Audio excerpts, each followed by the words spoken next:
presentation.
জনিতা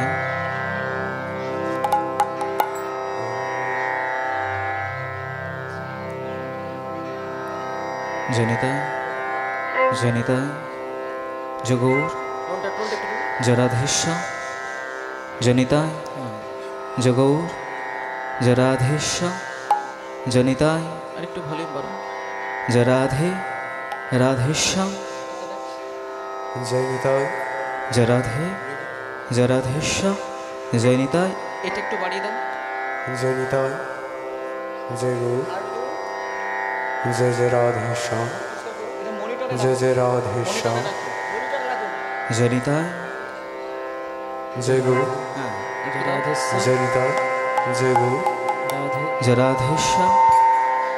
hello জনিতা Gour ভক্তবৃন্দের উদ্দেশ্যে ঘোষণা, যারা মন্দিরের ওপর ঠাকুরের দিকে পেছন করে বসে আছেন আপনারা নিচে একটু বসলে খুব ভালো হয়। জরাধে যারা মন্দিরের ওপর ঠাকুরের দিকে পেছন করে পোটের ওপর বসে আছেন যদি ওখানে বসতে অসুবিধা হয় এদিকে চেয়ার দেওয়া আছে, জগৌর দয়া করে আপনারা এখানে চেয়ারে বসতে পারেন। দয়া করে মন্দিরে ওইভাবে বসে থাকবেন না, যেহেতু আসর ফাঁকা আছে আপনাদের কাছে আমাদের অনুরোধ আপনারা ওইভাবে বসবেন না। জরাধেশ্যাম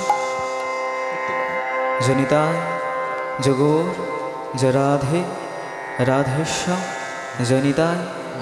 জয় জয় রাধে জয় জয় রাধেশ্যাম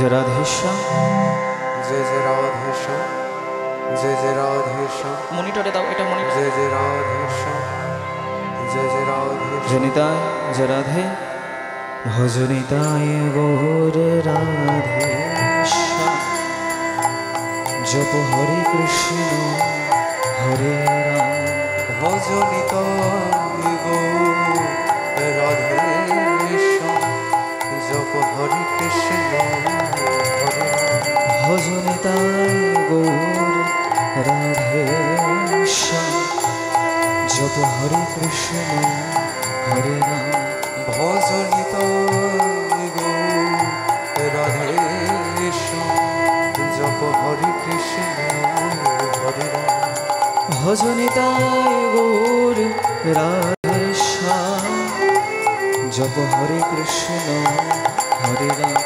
ভজনিতায় গৌর রাধেশ্যাম জপ হরে কৃষ্ণ হরে রাম ভজনিতায় গৌর রাধেশ্যাম জপ হরে কৃষ্ণ হরে রাম ভজনিতায় গৌর রাধেশ্যাম জপ হরে কৃষ্ণ হরে রাম ভজনিতায় গৌর রাধেশ্যাম জপ হরে কৃষ্ণ হরে রাম ভজনিতায় গৌর রাধেশ্যাম জপ হরে কৃষ্ণ হরে রাম ভজনিতায় গৌর রাধেশ্যাম জপ হরে রিভাবটা বাড়াও। হরে রাম ভজনিতায় গৌর রাধেশ্যাম জপ হরে কৃষ্ণ হরে রাম ভজনিতায় গৌর রাধেশ্যাম হরে কৃষ্ণ হরে রাম ভজনিতায় গৌর রাধেশ্যাম হরে কৃষ্ণ হরে রাম ভজনিতায় গৌর রাধেশ্যাম হরে কৃষ্ণ হরে রাম ভজনিতায় গৌর রাধেশ্যাম হরে কৃষ্ণ হরে রাম ভজনিতায় গৌর রাধেশ্যাম হরে কৃষ্ণ হরে রাম ভজনিতায় গৌর রাধেশ্যাম হরে কৃষ্ণ হরে রাম ভজনিতায় গৌর রাধেশ্যাম হরে কৃষ্ণ হরে রাম ভজনিতায় গৌর রাধেশ্যাম হরে কৃষ্ণ হরে রাম ভজনিতায় গৌর রাধেশ্যাম হরে কৃষ্ণ হরে রাম ভজনিতায় গৌর রাধেশ্যাম হরে কৃষ্ণ হরে রাম ভজনিতায় গৌর রাধেশ্যাম হরে কৃষ্ণ হরে রাম ভজনিতায় গৌর রাধেশ্যাম হরে কৃষ্ণ হরে রাম ভজনিতায় গৌর রাধেশ্যাম হরে কৃষ্ণ হরে রাম ভজনিতায় গৌর রাধেশ্যাম হরে কৃষ্ণ হরে রাম ভজনিতায় গৌর রাধেশ্যাম হরে কৃষ্ণ হরে রাম ভজনিতায় গৌর রাধেশ্যাম হরে কৃষ্ণ হরে রাম ভজনিতায় গৌর রাধেশ্যাম হরে কৃষ্ণ হরে রাম ভজনিতায় গৌর রাধেশ্যাম হরে কৃষ্ণ হরে কৃষ্ণ সচিদানন্দ বিগ্রহ অনাদিরাদি শ্রী গোবিন্দ সর্বকারণে কারণ। জয় জগদীশ হরে জয় জগদীশ হরে জয় জগদীশ হরে জয় জগদীশ হরে জয় জগদীশ হরে জয় জগদীশ হরে জয় জগদীশ হরে জয় জগদীশ হরে জয় জগদীশ হরে জয় জগদীশ হরে জয় জগদীশ হরে জয় জগদীশ হরে স্বামী জয় জগদীশ হরে জয় জগদীশ হরে स्वामी जय जगदीश हरे जय जगदीश हरे স্বামী জয় জগদীশ হরে স্বামী জয় জগদীশ হরে জয় জগদীশ হরে जय जगदीश हरे जय जगदीश हरे जय जगदीश हरे जय जगदीश हरे जय जगदीश हरे जय जगदीश हरे ক্ষিতিরতি বিপুলতর পৃষ্ঠতি তব পৃষ্ঠে ধরণি ধারুণ কেন চক্রগৃষ্টে কেশব ধৃত কুর্ম শরীর জয় জগদীশ হরে হরে জয় জগদীশ হরে जय जगदीश हरे जय जगदीश हरे जय जगदीश हरे जय जगदीश हरे जय जगदीश हरे जय जगदीश हरे বসতি দর্শন শিখর ধরণী তব লগ্না শশনী কলঙ্ক কলে বনে মগ্না কেশব ধৃত শুকর রূপ জয় জগদীশ হরে হরে জয় জগদীশ হরে जय जगदीश हरे जय जगदीश हरे जय जगदीश हरे जय जगदीश हरे जय जगदीश हरे जय जगदीश हरे হে কৃষ্ণ করুণা সিন্ধু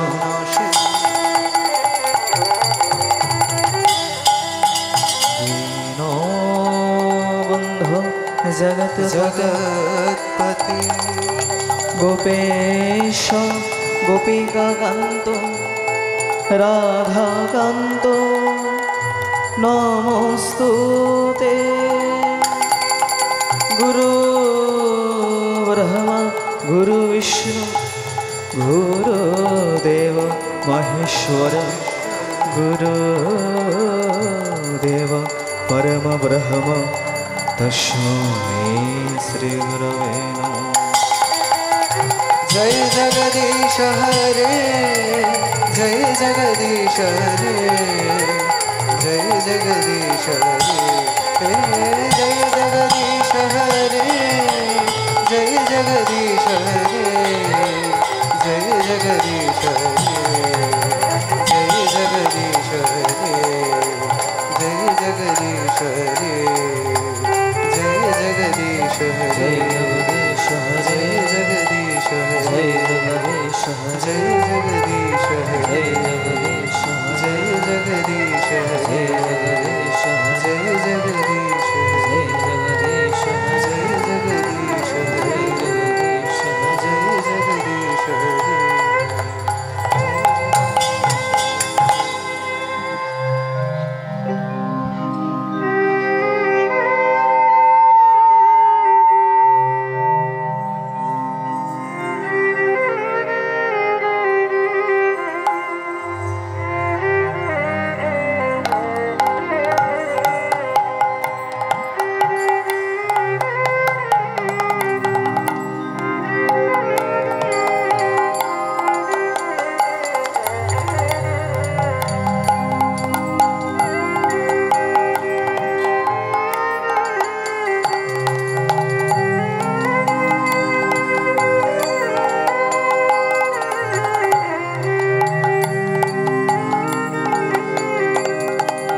জনিতায় জনিতায় রিভাবটা বাড়ান জরাধেশা জনিতায় জরাধেশা জনিতায় জরাধেশা জনিতায় ধে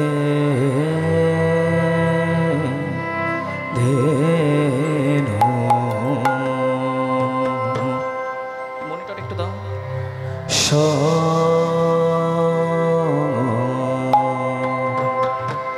রে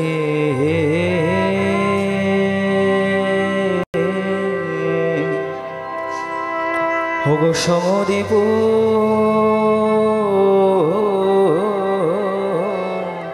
রব ও ও ও হে হে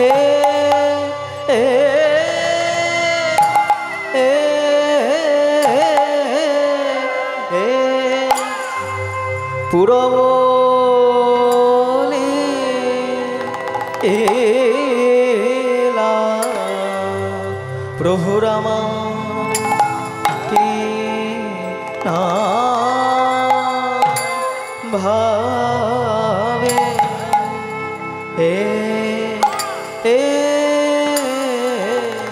কি না ভাবে ও ও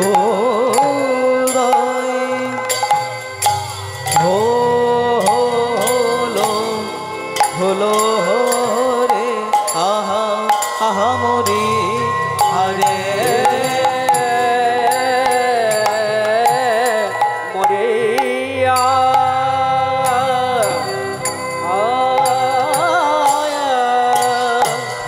ও আহারে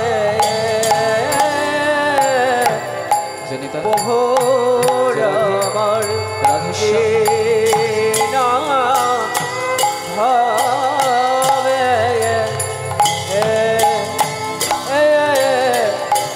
কিরা ভাবে ও রায় রে আহা মরি আরে ওরে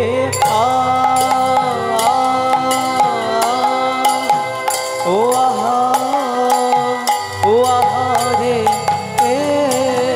ও ভোরা মারে কি না ভাবে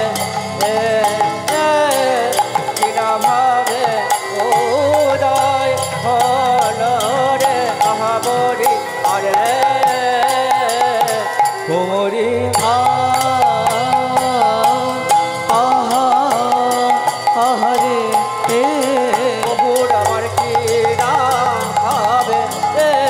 ভাবে উদয় হল রে আহা মরি আরে ও মরিয়া ও মরিয়া রে ও কি আহা মরি রে কি না ভাবে উদয় ও মরিয়া রে ও কি আহা মরি রে কি না ভাবে উদয় ও মরিয়া রে ও কি আহা মরি রে ভাবে উদয় ও মরি আহারে ও কি আহা মরি রে কিরা ভাবে উদয় ও মরি আহারে ও কি আহা মরি রে কিরা ভাবে উদয় ও মরি আহারে ও কি আহা মরি রে কিরা ভাবে উদয় জনিতায় হে ভক্তগণ মনে করুন কেউ যদি গাছের উপরে ওঠে সেই গাছের উপর থেকে ঝাঁপ দিলে তাকে ভালো লাগবে নাকি গাছটা বেয়ে বেয়ে নামলে ভালো হবে কোনটা করলে ভালো হবে বেয়ে বেয়ে তাই তো এই যেটা করলাম এটাকে বলা হয় সমতাল সমতাল হচ্ছে 28 মাত্রা 8 8 4 8 যারা প্রকৃত কীর্তন বোঝে যারা প্রকৃত কীর্তন নিয়ে চর্চা করে তারাই এই বিষয়গুলো জানে এইবারে সমতালের পরে যেটা গাওয়ার নিয়ম তাকে বলা হয় মধ্যম মধ্যম হচ্ছে ওই 28 মাত্রার অর্ধেক। তাহলে 28-এর অর্ধেক কত হচ্ছে? 14। সেই 14 মাত্রার তালের মধ্যম কেমন? মুরলী পদ করে আরে কি এক দুই তিন চার পাঁচ ছয় সাত আট নয় 10 11 12 13 14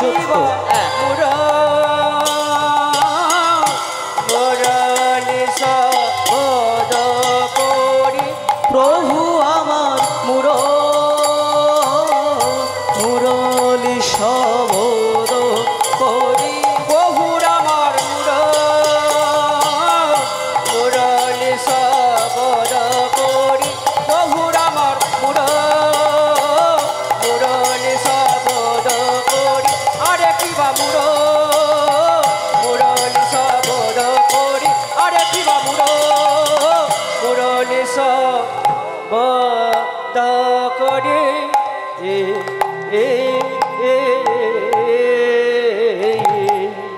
হরে ও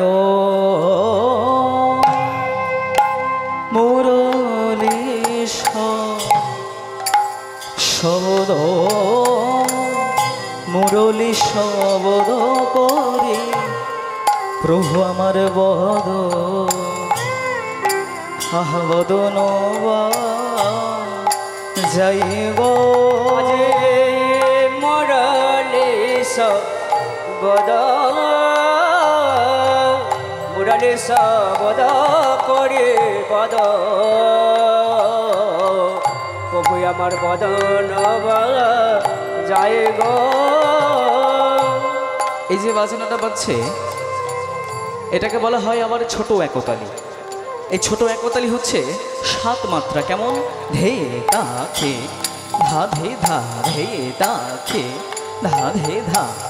এই 7 মাত্রার মধ্য দিয়ে আমরা ছোট একতালির মধ্যে আমরা গৌরচন্দ্রিকা আস্বাদন করছি। মহাপ্রভুর যে আজকের কি ভাব, সেই ভাবটা গৌরচন্দ্রিকার মধ্যে বলছে কিবা মুরলী শবদ, মুরলী শবদ করি, প্রভু আমার বদ বদন যাই গো কিবা মুরলী শবদ, মুরলী শবদ করি বদ, প্রভু আমার বদন যায় গো। পুরবের ভাবে গোরা, পুরবের ভাবে গোরা, শ্রী শ্রী গৌরাঙ্গ রাবারে পুরবের ভাবে গোরা, পুরবের ভাবে গোরা, শ্রী গৌরাঙ্গ পুরবের ভাবে গোরা, পুরবের ভাবে গোরা, শ্রী শ্রী গৌরাঙ্গ রাবারে পুরবের ভাবে গোরা, পুরবের ভাবে গোরা, শ্রী গৌরাঙ্গ রা তেমনি ভাবে, তেমনি ভাবে বাজাই, তেমনি ভাবে বাজাই, তেমনি ভাবে ওই ব্রজে যেমন বাজাই তো বাজাই তেমনি ভাবে, ওই ব্রজে যেমন বাজাই তো বাজাই তেমনি ভাবে, ওই ব্রজে যেমন বাজাই তো বাজাই তেমনি ভাবে, ব্রজে যেমন বাজাই তো বাজাই তেমনি ভাবে, ওই ব্রজে যেমন বাজাই শ্রী রাধা রাধা রাধা বলে, যেমন বাজাই শ্রী রাধা রাধা রাধা বলে, ব্রজে যেমন বাজাই তো ওই ব্রজে যেমন বাজাই তো, ওই ব্রজে যেমন বাজাই তো তেমনি ভাবে। আবার বদ করি মুরলী শবদ করি বদ বদন জয় গো। জনিতায় উপস্থিত সকল কৃষ্ণ অনুরাগী এবং আমার গৌর ভক্তবৃন্দের চরণে রইল সম্মানসূচক অভিবাদন বা ভুলণ্ঠিত প্রণাম। আচ্ছা, বলছি ক্যামেরাগুলো বন্ধ করো, ক্যামেরাগুলো বন্ধ করে দাও, রেকর্ড করতে হবে না, রেকর্ড করার দরকার নেই, বন্ধ করে দাও। কোন চ্যালেঞ্জ? হ্যাঁ, ও বন্ধ করে দাও, রেকর্ড করতে হবে না, বন্ধ করে দাও। উপস্থিত সকল কৃষ্ণ অনুরাগীর চরণে আমার কোটি কোটি দণ্ডবোধ প্রণাম এবং আমার সকল গুরুবর্গের চরণে রইল অজস্র অজস্র কোটি কোটি দণ্ডবোধ প্রণাম। আজকের যে আমরা একত্রিত সমবেত হয়েছে, এই যে আজকের আমরা একত্রিত সমবেত হয়েছে কিসের জন্য বলো তো? না, আমরা একত্রিত সমবেত হয়েছে শুধুমাত্র সেই মহাপ্রভুর যে কৃষ্ণ নাম, সেই মহাপ্রভুর যে হরি নাম, সেই হরি সংকীর্তন আস্বাদনের জন্য আজকের আমরা একত্রিত সমবেত হয়েছি। কিন্তু এখানে যে তোমরা এসে বসে আছো, তোমাদের আসার কারণ আর আমার আসার কারণটা কিন্তু এক নয়। তাই একই? তোমাদের আসার কারণটা কি? না, তোমাদের আসার কারণ হচ্ছে শুধুমাত্র সেই হরি সংকীর্তন আস্বাদনের জন্য বা শ্রবণের জন্য, তাই তো? হরিনাম সংকীর্তন তোমরা শুনতে এসেছো, এটাই হচ্ছে তোমাদের উদ্দেশ্য। কিন্তু আমার উদ্দেশ্য কিন্তু শুধু একটা নয়। আমি শুধুমাত্র যেখানে কীর্তন পরিবেশন করার জন্য এসেছি তা কিন্তু নয়, তার পিছনে আর একটা কারণ আছে। কি কারণ? টাকা পয়সার কারণে এসেছি, তাই তো?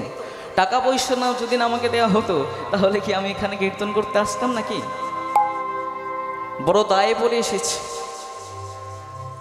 টাকা পয়সার জন্য হচ্ছে এখানে আমার আশা, তাই তো? টাকা পয়সা না হলে আমার জীবিকা নির্বাহ হবে না, আর না হলে আমরা চলতেও পারবো না। আমার বাবা যদি সরকারি চাকরি করত, আমার বাবার যদি কোটি কোটি টাকা থাকতো, তাহলে কি আমি আর কীর্তন করে বেড়াতাম? কি গো? যে করবে সে ঠিকই করবে, সে তার বাবার টাকা থাকুক বা নাই বা থাকুক। তোমরা যে আসনটাতে বসে রয়েছ, এটা হচ্ছে রাজা পরীক্ষিত মহারাজের আসন। কারণ রাজা পরীক্ষিত মহারাজ যখন সে অভিশাপ পেয়েছিল যে তার 7 দিনের মধ্যে মৃত্যু অনিবার্য, 7 দিনের মধ্যে তার মৃত্যু অনিবার্য, সে তখন সবার কাছে গিয়ে বলেছিল যে ওগো ভক্ত, তোমরা বলতে পারো এই 7 দিনের মধ্যে আমি এমন কি করলে শুধুমাত্র শেষের দিনে তার দর্শন পেতে পারি?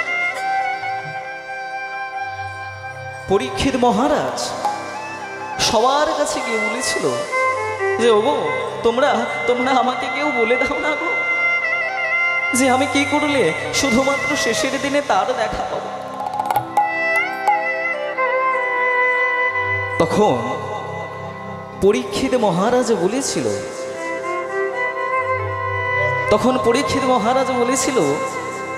যে আমি কি করলে তাকে দেখতে পাবো? কেউ কেউ বলেছিল যে হে পরীক্ষিত মহারাজ, তুমি একটু ওই পূজা করো।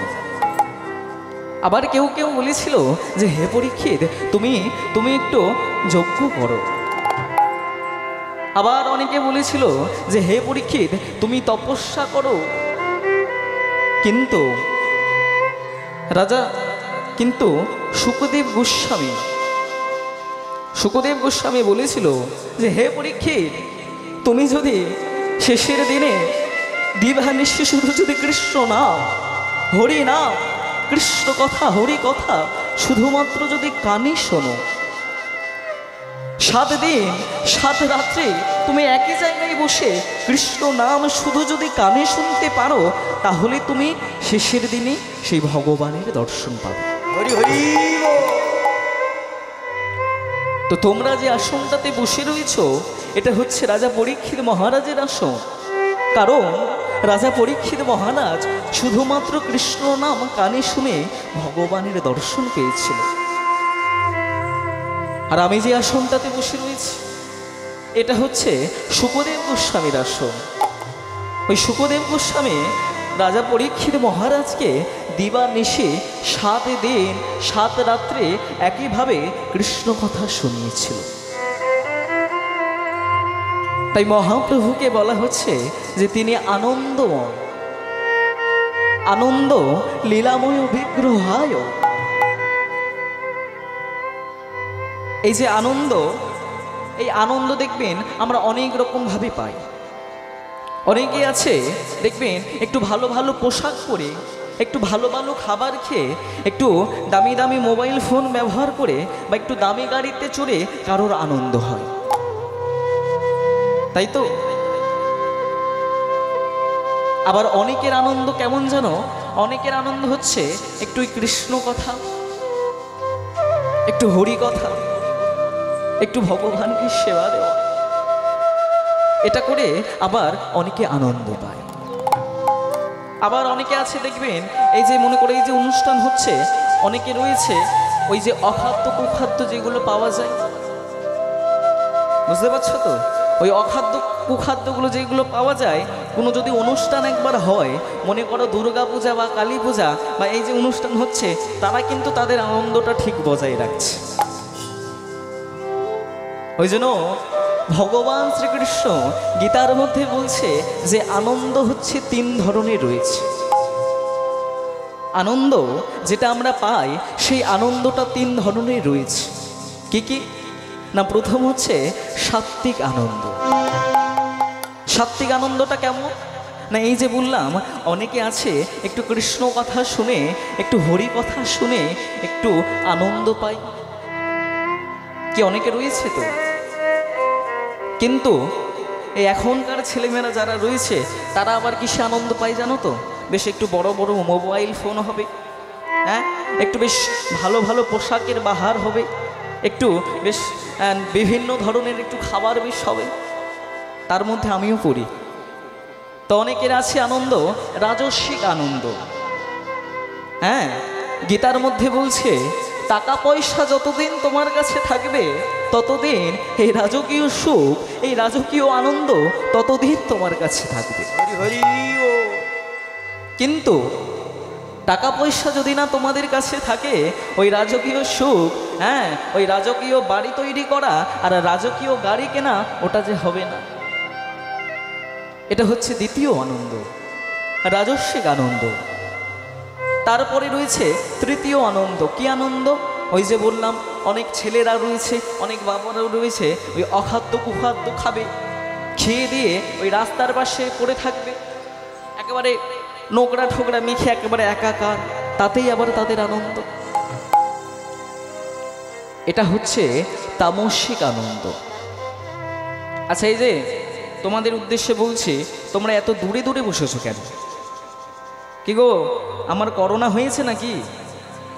হ্যাঁ, করোনা হলে জানি মানুষ দূরে দূরে বসে, সবাই কত দূরে দূরে বসেছে দেখো। কে কেমন ধরনের আনন্দ পাবে সেটা তার ব্যক্তিগত রুচির উপর নির্ভর করছে। কেউ যদি মনে করে একটু ভগবানের কথা শুনে আনন্দ পাবো, সেটা তার রুচির উপরে নির্ভর করছে। আবার কেউ যদি মনে করে একটু দামি দামি পোশাক আশাক পরে আমরা আনন্দ পাবো, সেটাও তার রুচির উপরে নির্ভর করে। আবার অখাদ্য কুখাদ্য খেয়েও যে আনন্দ পাওয়া যায়, সেটা আবার তাদের রুচির মধ্যে পড়ে।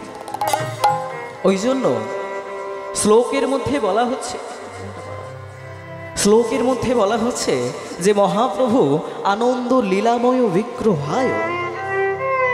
আনন্দ, আনন্দ মহাপ্রভুর অঙ্গে বিরাজ করছে, আর তার যে লীলা, সেই লীলা সর্বঙ্গে বিরাজ করছে।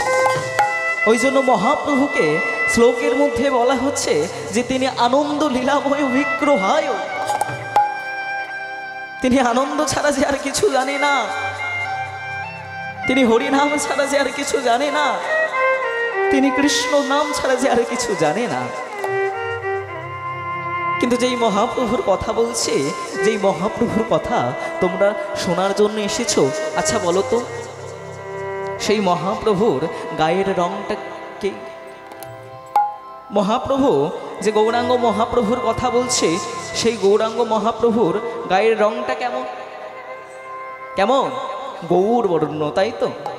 ঠিক শ্লোকের মধ্যে বলছে যে হেমাভ দিব্যা ছবি সুন্দর হয়কার ম। হেম মানে কি জানো? হেম মানে কি গো? এই তোমাদের কাছে রয়েছে, মায়েদের কাছে রয়েছে। হেম মানে কি? হেম মানে হচ্ছে সোনা। সোনার যতটা উজ্জ্বল বর্ণ রয়েছে, সোনা যতটা আলোকিত করে, যতটা ঝকঝকে করে, সেই সোনার থেকে উজ্জ্বল আমার মহাপ্রভুর শ্রী অঙ্গ। ওই জন্য মহাপ্রভুকে বলা হচ্ছে যে তিনি হেমাহ দিব্যা ছবি সুন্দর। কিন্তু যে মহাপ্রভুর কথা বলা হচ্ছে, সেই মহাপ্রভু আমাদের জন্য কি নিয়ে এসেছে? কি গো, এই যে তোমরা এই যে শিবরাত্রির ব্রত করতে বসেছো, কেন বসেছো? এই যে তোমরা যারা মন্দিরে বসে রয়েছো তারা বলো তো, কি গো, কোলগেটের অ্যাড দিতে বলিনি। এই যে ব্রত করতে বসেছো, কেন বসেছো? ভালো বর পাওয়ার জন্য নাকি? তাহলে কিসের জন্য? আমি তো জানি ওটাই আসল উদ্দেশ্য, নাকি? ভালো বর পাবে বলেই শিবরাত্রির ব্রত করে। হ্যাঁ, তারা তো সংসারের মঙ্গল চাইবে। হ্যাঁ, স্বামীর যাতে আরো মঙ্গল হয় তারা সেটা চাইবে, তাই তো? আচ্ছা বেশ, আচ্ছা বলো তোমরা যে লক্ষ্মী দেবীর পূজা করো, লক্ষ্মী দেবীর পূজা করলে কি হয়? হ্যাঁ হ্যাঁ, টাকা পয়সা বিষয় সম্পত্তি বাড়বে। আচ্ছা এইবারে বলো তো, যে সরস্বতী পূজার করা হয়, সরস্বতী পূজা করলে কি হয়?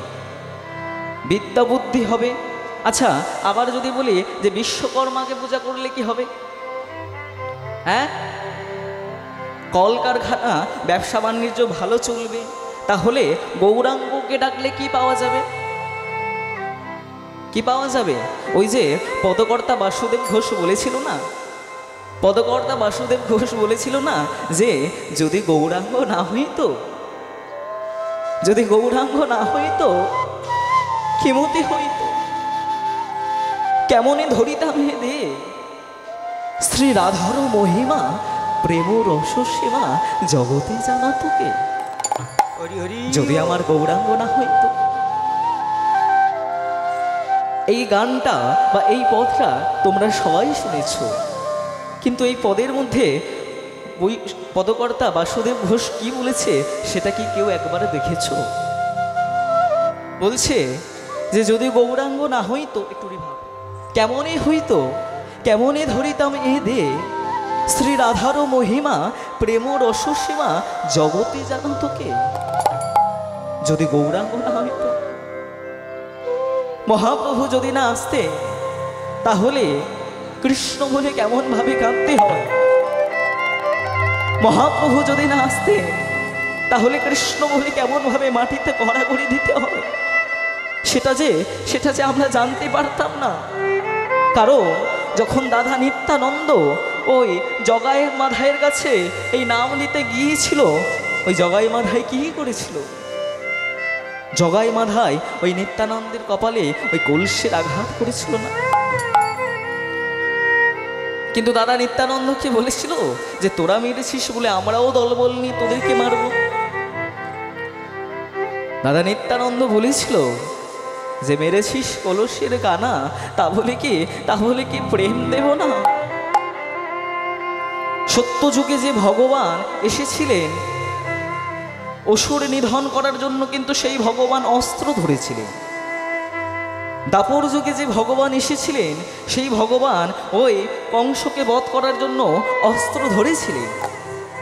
আবার ত্রেতা যুগে যে ভগবান এসেছিলেন শ্রী রামচন্দ্র, ওই রামচন্দ্র রাবণকে বধ করার জন্য অস্ত্র ধারণ করেছিলেন।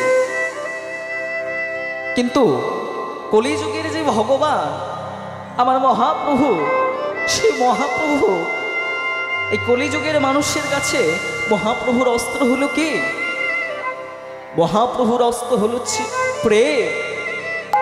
ওই জন্য তো পদকর্তা বাসুদেব ঘোষ বললেন যে শ্রী রাধার মহিমা প্রেম রসসীমা জগতে জানা তোকে। যদি আমার গৌরাঙ্গ না হইতো, এই যে একে অপরের মধ্যে যে ভালোবাসা, সেই ভালোবাসাটা আমরা যে জানতেই পারতাম না যদি না গৌরাঙ্গ মহাপ্রভু আসতেন। ওই জন্য মহাপ্রভু আমাদের জন্য নিয়ে এসেছেন তস্মৈ মহাপ্রেম রসপ্রদায়। রাধা গোবিন্দের যে প্রেম, রাধা গোবিন্দের যে লীলা, সেই ব্রজ লীলা, সেই ব্রজ প্রেম নিয়ে এসেছে যে আমার মহাপ্রভু। আর সর্বশেষেই বলা হচ্ছে যে চৈতন্য চন্দ্রায় নমো নমস্তে। এই যে রাতের আকাশের যে চাঁদকে দেখছো, আচ্ছা বলো তো, চাঁদের উদয় হলে সারা দিকটা আলোয় আলোকিত করে না? করে তো। কিন্তু তোমার মনের ভিতরে যে অন্ধকার রয়েছে, তোমার মনের ভিতরে যে কালিমা রয়েছে, সেটাকে কি আলোকিত করতে পারবে? সেটা পারবে না। কিন্তু আমার চৈতন্যদেবের যদি একবার উদয় হয়, চৈতন্য চন্দ্রের যদি একবার উদয় হয়, মনের যত কালিমা, মনের যত অন্ধকার সব যে আলোয় আলোকিত করে। ওই জন্য মহাপ্রভুকে নিয়ে একজন মুসলমান পদকর্তা একটা গান লিখেছে। একটা গান লিখেছে, কি গান শুনবে একবার? তবে শোনো। একজন মুসলমান হয়ে সে বলছে, এই যে ভক্ত, এই যে বলো, পথে কি দেখলে যেতে আমার গৌর ভগবানে, পথে কি দেখলে যেতে আমার গৌর ভগবানে, পথে কি দেখলে যেতে আমার গৌর ভগবানে, পথে কি দেখলে যেতে আমার গৌর ভগবানে, ঝাড়ে কোলে যায় না দেওয়া কোল দেয় সে দেখে তারে, যারে কোলে যায় না দেওয়া কোল দেয় সে ডেকে তারে, ঝাড়ে কোলে যায় না দেওয়া কোল দেয় সে দেখে তারে, আর যারে কোলে যায় না দেওয়া কোল দেয় সে ডেকে তারে, পথে কি দেখলে যেতে আমার গৌর ভগবানে, যেতে আমার গৌর ভগবানে, পথে কি দেখলে যেতে আমার গৌর ভগবান। গামা পা পা পা পা রে গামা মা মা সারে গা গা নি সারে রে ধনি সা সা সা নি সা, গামা পা পা পা পা রে গামা মা মা মা সারে গা গা নি সারে রে ধনি সা সা সা নি সা।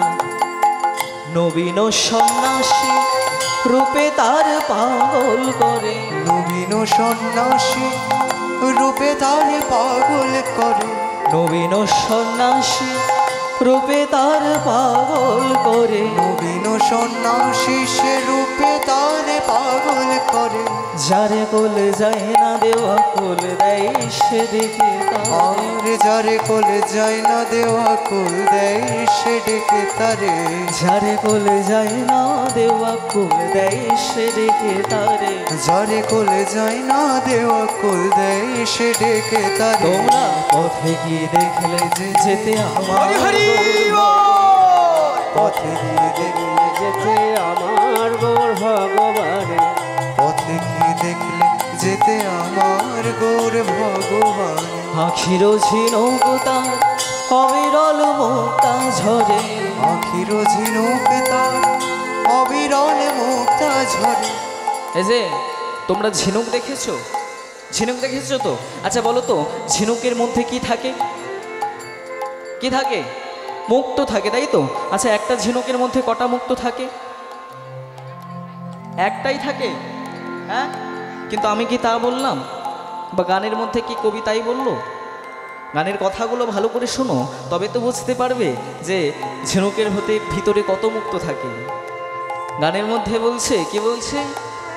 আখির ঝিনুক তার অবিরল মুক্তা ঝরে, আখির ঝিনুক তার অবিরল মুক্তা ঝরে, আখির ঝিনুক তার অবিরল মুক্তা ঝরে, আখির ঝিনুক তার অবিরল মুক্তা ঝরে।